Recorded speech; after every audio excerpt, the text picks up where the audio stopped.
ഇന്നത്തെ വീഡിയോയിൽ ക്രച്ചസ് എങ്ങനെ ഉപയോഗിക്കാമെന്നും അതിൻ്റെ അളവുകൾ എങ്ങനെ എടുക്കാമെന്നും അതുപോലെ എന്തൊക്കെ കാര്യങ്ങൾ ക്രച്ചസ് ഉപയോഗിക്കുമ്പോൾ ശ്രദ്ധിക്കേണ്ടത് ഉണ്ടെന്നും ആണ് ഇന്നത്തെ വീഡിയോയിൽ നമ്മൾ കാണിക്കാൻ പോകുന്നത്. സോ ഇത് അനസിന് മൾട്ടിപ്പിൾ ഫ്രാക്ചേഴ്സ് ഉണ്ടായിരുന്നതാണ്. ഫീമറിൽ ഫ്രാക്ചർ ഉണ്ടായിരുന്നു. അപ്പോൾ സർജറി കഴിഞ്ഞതാണ്. സർജറി കഴിഞ്ഞിട്ട് നടക്കാൻ തുടങ്ങുന്നതാണ്.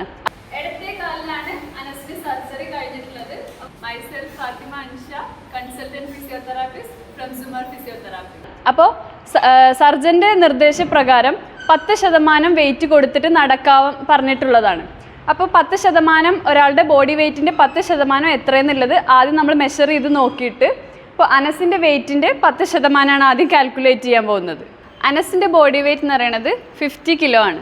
ഈ 50 കിലോൻ്റെ നമ്മൾ 10% ഓൾറെഡി കാൽക്കുലേറ്റ് ചെയ്തതാണ്.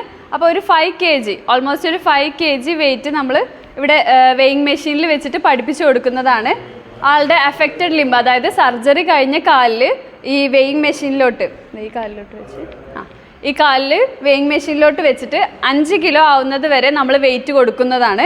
ആ 5 കിലോ നമ്മളൊരു 10 തവണ അല്ലെങ്കിൽ ആ ഒരു 5 kg എത്രയെന്നുള്ളത് വെയിങ് മെഷീൻ ഇല്ലാതെ തന്നെ നമ്മൾ കാല് വെക്കുമ്പോൾ 5 കിലോ ആണെന്നുള്ള ആൾക്കൊരു ഭാരം ഫീൽ ചെയ്യുന്ന അത്രയും വരെ ആവുന്നത് വരെ നമുക്ക് ആളെ പ്രാക്ടീസ് ചെയ്യിപ്പിക്കും.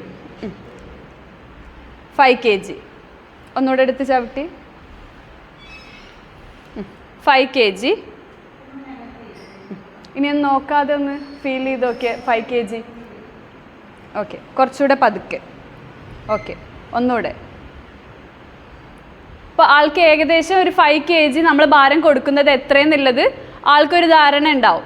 ആ ഒരു 5 കിലോ ഭാരം വെച്ചിട്ടാണ് നമ്മളിപ്പോൾ ഏത് വാക്കിംഗ് എയ്ഡ്സ് ഉപയോഗിച്ചിട്ട്, അതായത് പൂർണ്ണമായും ഭാരം കൊടുക്കുന്നില്ല, നമ്മൾ ഈ സർജറി കഴിഞ്ഞ കാലിൽ പൂർണ്ണമായും ഭാരം കൊടുക്കുന്നില്ല. അപ്പോൾ ആ ഒരു 5 കിലോ ഭാരമാണ് നമ്മൾ ആദ്യം നടക്കുമ്പോൾ കൊടുക്കാൻ പോകുന്നത്. ആ 5 കിലോ എത്രയെന്നുള്ളത് ഇപ്പോൾ അനസിൻ്റെ ഒരു മൈൻഡിൽ എത്രയെന്നുള്ളതില്ലേ, ഒരു 5 കിലോ എത്ര നമ്മൾ കൊടുക്കാന്ന് 5 കിലോ ഉണ്ട്. അപ്പോൾ ഇനി ക്രച്ചസ്, അതായത് അനസിന് ആദ്യം നമ്മൾ വാക്കിംഗ് എയ്ഡായിട്ട് ക്രച്ചസ് കൊടുത്തിട്ട് എങ്ങനെ 5 കിലോ വെച്ച് നടക്കാന്നുള്ളത് നോക്കാം. സോ നെക്സ്റ്റ് അനസിന് ക്രച്ചാണ് കൊടുക്കാൻ പോകുന്നത്. ഈ ക്രച്ച് എങ്ങനെ മെഷർ ചെയ്യുക അല്ലെങ്കിൽ അളവെടുക്കാമെന്നുള്ളതാണ് നോക്കുന്നത്. അപ്പോൾ അതിൻ്റെ മുന്നേ ആയിട്ട് തന്നെ നമ്മൾ പേഷ്യൻ്റെ സേഫ്റ്റി, അതാണ് ഏറ്റവും ഇമ്പോർട്ടൻറ്റ്. അത് നമ്മൾ എപ്പോഴും ശ്രദ്ധിക്കേണ്ട കാര്യമാണ്. അപ്പോൾ പേഷ്യൻറ്റിനെ നമ്മൾ ഒരു സപ്പോർട്ടായിട്ട്, അതായത് ബാക്ക് സപ്പോർട്ടായിട്ട് നമ്മളൊരു വാളിലോട്ട് ചാരി നിർത്തിയിട്ടുണ്ട്. അതേപോലെ തന്നെ ഒരു സേഫ്റ്റി ബെൽറ്റും കൊടുത്തിട്ടുണ്ട്. നമുക്ക് ഹോൾഡ് ചെയ്യുക. പേഷ്യൻ്റ് ഒരിക്കലും വീഴരുത് എന്നുള്ളത് നമ്മുടെ ഫസ്റ്റ് പ്രയോറിറ്റിയാണ്. അപ്പോൾ അതിൻ്റെ മുന്നായിട്ട് നമ്മൾ എപ്പോഴും എന്ത് ചെയ്യണം, പേഷ്യൻ്റെ സേഫ്റ്റി നോക്കണം. ആയിട്ട് ക്രച്ചിൻ്റെ ഏതൊക്കെ ഭാഗങ്ങളുണ്ടെന്ന് നോക്കാം. ഇതാണ് ആക്സിലറി പാഡ്, അതായത് നമ്മൾ സപ്പോർട്ട് ചെയ്യാൻ വേണ്ടിയിട്ട് ആക്സിലറി പാഡ് ഉണ്ട്. ഇത് നമ്മുടെ ചെസ്റ്റിലോട്ട് ലീൻ ചെയ്തിട്ട് വേണം വെക്കാൻ. ഒരിക്കലും കക്ഷത്തിൻ്റെ താഴോട്ടായിട്ട് വെക്കരുത്. നമുക്ക് നെർവ് ഇഞ്ചുറി ഉണ്ടാവാൻ നല്ല സാധ്യത ഉണ്ട്. അപ്പോൾ ഒരിക്കലും കക്ഷം വെച്ചിട്ട് ലീൻ ചെയ്തിട്ട് നമ്മൾ ഒരിക്കലും വെയിറ്റ് കൊടുക്കരുത്. കയ്യിലായിരിക്കണം ഭാരം മുഴുവൻ കൊടുക്കേണ്ടത്. അപ്പോൾ എപ്പോഴും ശ്രദ്ധിക്കേണ്ടത് ഒരു പേഷ്യൻ്റ് അപ്പർ ലിംബ്, അതായത് കൈകളുടെ സ്ട്രെങ്ത് നന്നായിട്ട് ഉണ്ടെന്നുള്ളതാണ് മെയിനായിട്ട് നോക്കേണ്ടത്. സോ ഇതാണ് ആക്സിലറി പാഡ്. ഇത് ഹാൻഡ് ഗ്രിപ്പ്. പിന്നെ താഴെ ഈ ബ്ലാക്ക് കാണുന്നതാണ് റബ്ബർ ഫെറിയൂൾ, അതായത് ഗ്രിപ്പിന് വേണ്ടിയിട്ടാണ് മെയിനായിട്ടുള്ളത്. ഇത് അളവെടുക്കുന്ന രീതി എങ്ങനെയെന്ന് നോക്കാം. ഓരോ ക്രച്ചസിനും ഓരോ രീതിയിലാണ് അളവെടുക്കുന്നത്. ഇത് ആക്സിലറി ക്രച്ചസ് ആണ്. ആക്സിലറി ക്രച്ചസ് എന്ന് പറയുമ്പോൾ നമ്മുടെ ആക്സിലറി പാഡ് ഈ ആക്സില, അതായത് കക്ഷത്തിൻ്റെ താഴെയായിട്ട് ഒരു 3 ഫിംഗേഴ്സോ അല്ലെങ്കിൽ 5 സെൻറ്റിമീറ്റർ താഴെ ആയിരിക്കണം ആക്സിലറി പാഡ് വരുന്നത്. അതുപോലെ തന്നെ കൈ റിലാക്സ് ആയി നിൽക്കുമ്പോൾ നമ്മുടെ റിസ്റ്റിൻ്റെ ഈ ഭാഗം എന്തായിരിക്കണം, ഹാൻഡ് ഗ്രിപ്പായിട്ട് ഒരേ ലെവലിലായിരിക്കണം. ഹാൻഡ് ഗ്രിപ്പിൻ്റെ പൊസിഷൻ പറയുന്നത് നമ്മുടെ എൽബോ, അതായത് ഒരു 20 to 30 ഡിഗ്രി വരെ വളച്ച് വെച്ചിട്ട്, അതായത് എൽബോ 20 to 30 ഡിഗ്രി ഫ്ലെക്സ്ഡ് ആയിരിക്കണം പൊസിഷൻ. അപ്പോഴേ നമുക്ക് ഈ കറക്റ്റായിട്ട് ഹാൻഡ് ഗ്രിപ്പ് പിടുത്തം കിട്ടുള്ളൂ. അതുപോലെ തന്നെ താഴോട്ട് ഈ റബ്ബർ ഫെറിയൂൾ, അതായത് താഴ്ഭാഗം മുന്നോട്ട് 6 ഇഞ്ചസും അതേപോലെ ഈ സൈഡിലോട്ടും 6 ഇഞ്ചസ് വേണം. 2 ഇഞ്ചസ് എന്നൊക്കെ പറയാറുണ്ട്, പക്ഷെ നമുക്ക് ബേസ് ഓഫ് സപ്പോർട്ട് കൂടുതലായിട്ട് കിട്ടേണ്ടതുള്ളതുകൊണ്ട് നമ്മൾ 6 ഇഞ്ചസ് മുന്നോട്ടും 6 ഇഞ്ചസ് ലാറ്ററലിയാണ് എടുക്കുന്നത്. അതുപോലെ നമ്മൾ താഴ്ഭാഗം വെക്കുമ്പോൾ ഉപ്പൂറ്റിൻ്റെ ഭാഗത്ത് നിന്ന് 6 ഇഞ്ച് സൈഡിലോട്ടും അതേപോലെ തന്നെ 6 ഇഞ്ച് ഫ്രണ്ടിലോട്ടായിട്ടായിരിക്കണം ക്രച്ച് പ്ലേസ് ചെയ്യേണ്ടത്. അനസിൻ്റെ ഇടത്തെ കാലിലാണ് സർജറി കഴിഞ്ഞത്. അതുകൊണ്ട് തന്നെ വലത്തെ കാലിൽ പൂർണ്ണമായും വെയിറ്റ് എടുത്തുകൊണ്ട് 2 ക്രച്ചസും ഒരടി മുന്നോട്ട് വയ്ക്കുക. എന്നിട്ട് ആദ്യം നമ്മൾ പഠിപ്പിച്ചു കൊടുത്ത 10% വെയിറ്റ് ഇടത്തെ കാലിൽ വെച്ചുകൊണ്ട് പതുക്കെ വെച്ച് 10% വെയിറ്റാണ് ഇടത്തെ കാലിൽ കൊടുത്ത് എന്നിട്ട് വലത്തെ കാലെടുത്ത് വയ്ക്കുക. ക്രച്ച് വയ്ക്കുക,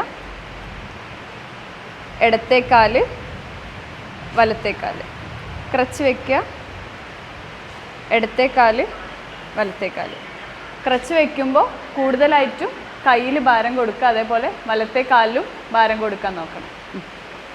ക്രച്ച് വയ്ക്കുക, ഇടത്തെ കാല് വയ്ക്കുക, ക്രച്ച് വയ്ക്കുക. ഇനി ഇതേ പേഷ്യൻ്റ് തന്നെയാണ് കുറച്ചുകൂടി എളുപ്പത്തിന് നമുക്ക് കാര്യങ്ങൾ ചെയ്യണം എന്നുണ്ടെങ്കിൽ, പക്ഷേ ഈ എളുപ്പത്തിന് ചെയ്യുമ്പോൾ അതിന് വേണ്ട ബാലൻസും അതുപോലെ ശക്തിയും ആവശ്യമാണ്.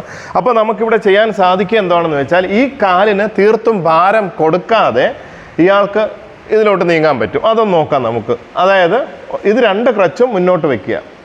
ഇനി ഈ കാല് പൊക്കി പിടിക്കാമോ? ഒന്ന് മടക്കി. ഇത്രയും മടക്കാൻ സാധിക്കുന്നുള്ളൂ, ഫ്രാക്ചറും സർജറിയും കഴിഞ്ഞാണ്. ഇനി ഇതിൽ പൂർണ്ണമായും അമർത്തിക്കൊണ്ട് ഈ കാലെടുത്ത് ഈ ക്രച്ച് ലൈനിൻ്റെ തൊട്ട് പുറകെ ആയിട്ട് വെക്കുക. മതി, അങ്ങനെ നടന്നു പോവാം.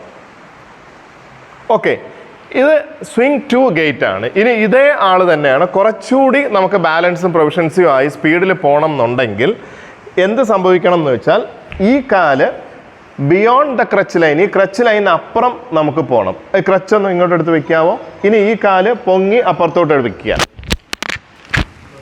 നമ്മൾ ഓൾറെഡി അനസിനെ പഠിപ്പിച്ചതാണ് ഇതൊക്കെ, അതുകൊണ്ട് അനസിന് എളുപ്പത്തിന് ചെയ്യാൻ പറ്റും. അപ്പം നിങ്ങൾ ഇത് ആദ്യമായി പരിശീലിക്കുമ്പോൾ വളരെ ശ്രദ്ധയോടുകൂടി തന്നെ ചെയ്യുക. ഓക്കെ, ഇനിയുള്ളത് പടി കയറ്റമാണ്. വളരെ ശ്രദ്ധിക്കേണ്ട ഒരു വിഷയമാണ്. അപ്പോൾ ഇതിൽ അങ്ങോട്ട് കയറുമ്പോൾ ശ്രദ്ധിക്കുക, നല്ലത് മുകളിലേക്ക് പോകും. അപ്പോൾ നല്ലതിലേക്ക് പോകണമെങ്കിൽ നല്ല കാല് മുകളിലേക്ക് പോകുമ്പോൾ നല്ലത് വെക്കുക. അപ്പോൾ നല്ല കാലിപ്പോൾ വലത് കാലാണ്. അപ്പോൾ ആദ്യം വരിക, ഈ കാലെടുത്ത് ഇങ്ങോട്ട് വയ്ക്കുക. ഫസ്റ്റ് ഈ ക്രച്ച് അതിനുശേഷം 2 ക്രച്ചസും എടുത്ത് മുകളിൽ വയ്ക്കുക. വീണ്ടും ഒന്നും കൂടി നോക്കാം. നല്ല കാലെടുത്ത് വെച്ചു, പിന്നെ ക്രച്ചസ് എടുത്ത് മുകളിൽ വെച്ചു. ഇതൊരു റിയൽ പേഷ്യൻ്റ് തന്നെയാണ്. അപ്പോൾ അതിനാണ് മാഡവും കൂടെ നിൽക്കണ ശ്രദ്ധയോടുകൂടി വീഴാതെ പിടിക്കുവാൻ വേണ്ടി ഇനിഷ്യലി. ഇനി ഇറങ്ങുന്നത് എങ്ങനെയെന്ന് നോക്കാം. ഇറങ്ങുമ്പോൾ ഞാൻ നേരത്തെ പറഞ്ഞ പോലെ ചീത്ത ആദ്യം വെക്കുക. അപ്പോൾ ഇത് വെക്കാൻ പറ്റില്ല. അപ്പോൾ ഇത് കുറച്ച് മുന്നോട്ടാക്കി ഒന്ന് പിടിക്കുന്നു ഇദ്ദേഹം. പകരം ക്രച്ചസ് 2ഉം ആദ്യം താഴെ വെക്കുന്നു, ഈ കാല് മടക്കിക്കൊണ്ട്. അങ്ങനെ സേഫായിട്ട് നിന്നതിന് ശേഷം വെരി ഗുഡ്. വീണ്ടും